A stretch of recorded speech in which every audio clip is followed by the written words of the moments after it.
télévision Futur Média mbokk yi ànd ak ñun ci seen émission Faram Facce ñi ngi am mbégte dellu si ak yéen di ci ànd ak yéen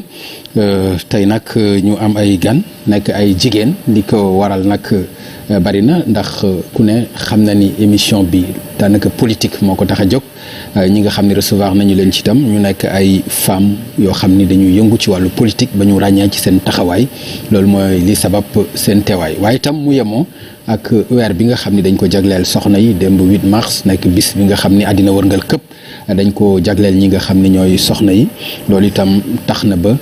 cër boobu ñu delloo leen ko cërale leen ko ci émission tey bi nga xam ni dafay yemoo ak 9 mars ci atum 2022 ci suñu gan yooyu nag bokk na si ki nga xam ni mooy Aïda Niang moom mi ngi bokk ci Yewwi Askan Wi nekk adjointe ci maire bi nga xam ni Barthélémy Diaz moom moo fa nekk maire ñu am mbégte di ko recevoir Aïda ñu ngi lay nuyu. Pape Ngagne maa ngi lay nuyu di la ziar di leen remercier ci invitation bi di nuyu sama sœur yi ma faasal en l'occurrence l'honorable député Yaya Diallo ak sama camarade Mame Marème Babou di wax ni comme ni nga ko waxee journée de la femme bi c'était hier le 8 mars et nous espérons que dinañ am benn débat bu gën a avancer loo mbir yi et que les idées seront des idées très yu ñuy aider daal pour que li ñu bëgg ñu mën ko am ñu ngi lay remercier. merci beaucoup jërëjëf ni mu ko waxee ñu di ci ànd ak honorable député Yaya Diallo moom mi ngi bokk ci parti socialiste waaye itam ku wax parti socialiste di nga wax Benno Bokk Yaakaar ñu am mbégte itam di ko recevoir moom ci plateau bi honorable Yaya Diallo ñu ngi lay nuyu. maa ngi lay nuyu di la fay Pape Ngagne di nuyu sa téléspectateur ak sa téléspectatrice yi nga xam ne ñu ngi ñuy seetaan waxtu bi am mbégte lool toog fii ak sama ñaari sœur muy sama sœur Mame Marème Babou ak sama sœur Aïda Niang di profité ci occasion bi di leen souhaiter une bonne journée de la femme du droit des femmes parce que comme ni nga ko waxee 8 mars la woon démb mais jàpp naa ne la femme on la célèbre tous les jours rawatina nag mois de mars ma am mbégte loolu nag toog ak ñoom di leen profité di leen rendre hommage ndax c'est 15 ans de compagnonnage ñu bokk ay combat yu bëri kon bu ñu toogee fii tey ak ñoom mbégte lay nekk ci man. merci beaucoup jërëjëf Yaya ñu ànd ci ak Marième Thiam Babou moom tam ñu mbégte recevoir ko ci plateau Faram Facce mu bokk ci parti bi nga xam ne mooy APR ñu ngi lay nuyu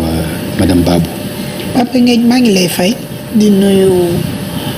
téléspectateur ak téléspectatrice su TFM yëpp di kontaan ci invitation bi di la ci remercier di nuyu ñi ma bokkal plateau bi yaa wax na ko c'est des sœurs yu ñu bokkal ay lutte yu yàgg yoo xamante ne am na firnde ci 8 mars bi ñu jugee démb loolu wundu plateau bi tey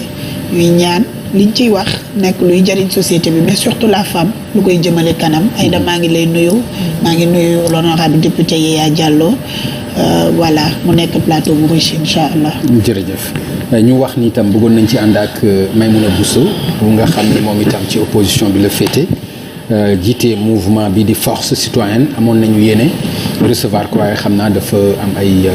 gàllankoor ba mënuñu dab ci émission bi jombul beneen yoon dina ko mën a assister ñu jaale itam Maguette Wade yaakaar naa ni ku nekk xam na ko mu nekkoon koo xam ni suñu génération marqué nañu ci lu bëri rawatina ci télévariété Maguette Wade yaakaar naa ni li mu innové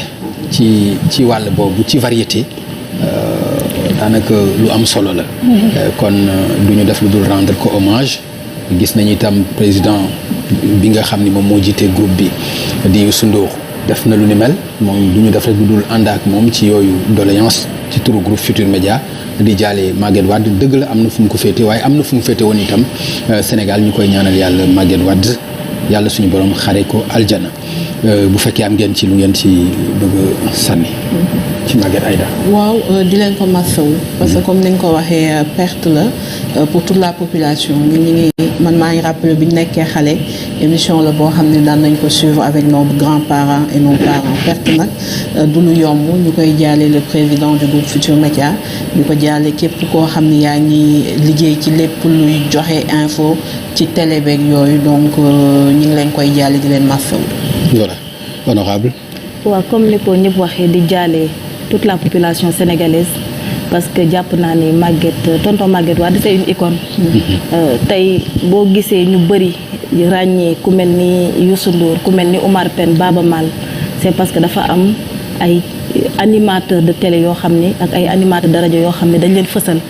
donte jiituñu fi sur la scène musicale mais dafa am ay nit ñoo xam ne ñoo leen mettroon au devant te ku mel ni tonton Maguette Wade daf ci bokk kon ñuy jaale askanu Sénégal yëpp di jaale groupe Futurs Médias ci di ko teg ci loxo ki nga xam ne mooy seen président Youssou Ndour. Tout à fait. C'est une grande perte. Merci beaucoup madame Babou. waaw comme ni ko ñëpp waxee c'est une grande perte pour ñun ñëpp pour le Sénégal mais surtout pour la famille de la presse wala des médias même laa mën a wax. li waral tey Youssou Ndour mu nekk ko nga xamante ne nii xam na fi ko tonton Maguette féete woon mais ñu nit xale ñu fàttaliku culture bi mu doon véhiculer à travers les émissions ba tey boo koy fàttaliku di nga xam ne daf ñu daan delloo ci liy cosaan ak liy aada mais surtout liy culture di ñu ci ancré donc bu fi jógee tey ñun ñëpp la nekk une perte ñu koy jaale la famille éplorée di ko jaale lépp li nga xamante ne mooy monde de la culture de la presse et voilà particulièrement borom kër gi muy Youssou Ndour. merci beaucoup ko ñaanal yàlla xaare ko aljanna. jërëjëf Marème alors ñu daal di tàmbali émission bi wax nañ ko 8 mars la ñu génn Aïda ndax mën nga jàpp ni régime bii nga xam ne président Macky Sall moom moo ko jiite.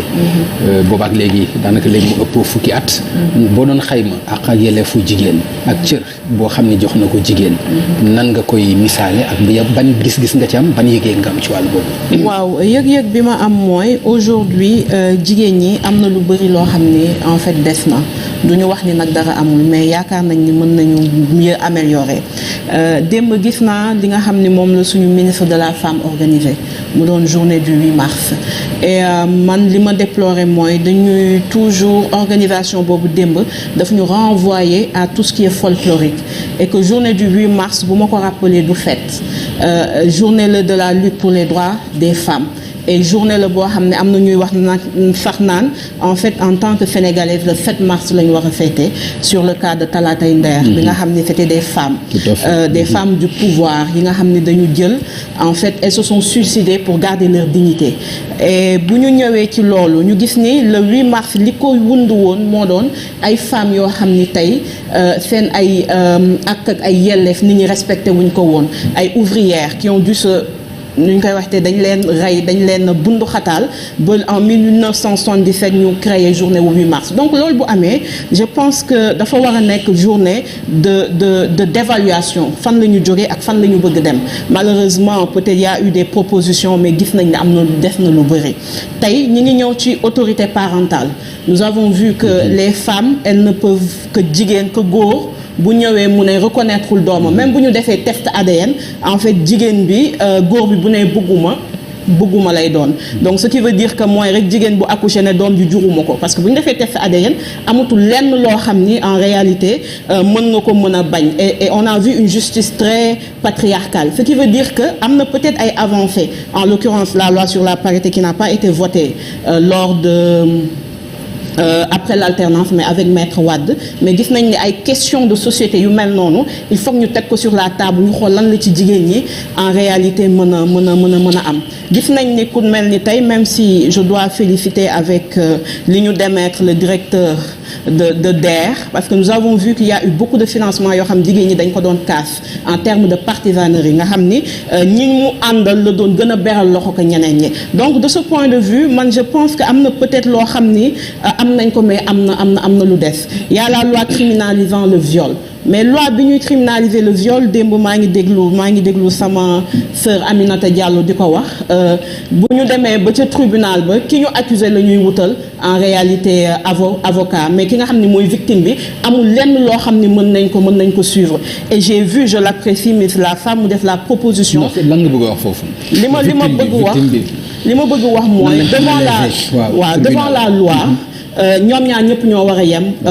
ak yelleef mais tey bu ñu ñëwee nga accuser nit ñoom duñ la commettre avocat mais ki nga xam ni moom nga accuser moom d'office dañ koy indil avocat donc de ce point de vue à mon humble avis foofu victime bi am na fa loo xam ni sooxe na ci li nga xam ni lañ ko war a mën a avocat ku nekk am na droit à la défense waaw mais avocat commis d'office bi ci ki nga xam ni la ñu accuser lañ koy jox yow mi accusé doo am avocat donc loolu c'est des je peux continuer. mais bien sûr waaw yooyu c'est des pour man ay mbir la yoo xam ne yu des ci ni nga xam ne moom la ñu war a toppee protéger jigéen. J'ai vu nag qu'elle a fait une proposition qui rejoint la proposition de notre candidat Barthélémy Dias, en l'occurrence en mettant benn mbir boo xam ni képp koo xam ni victime d'abus nga képp koo xam ni victime de violence dinañ am suivi bi, ce qui veut dire que les idées duñu defee rek ci benn côté et que dans ce sens-là elle a été inspirée par notre maire parce que cela fait partie de notre nu ñu koy waxetee programme. Donc de ce point de vue man je pense qu'il y a beaucoup de choses à améliorer. Maintenant il y a am na yoo xam ne ñu ngi koy def mais en termes d'autonomisation de la femme, en termes de protection, en termes de suivi am na yoo xam ni pour man def na ba tey. D'accord.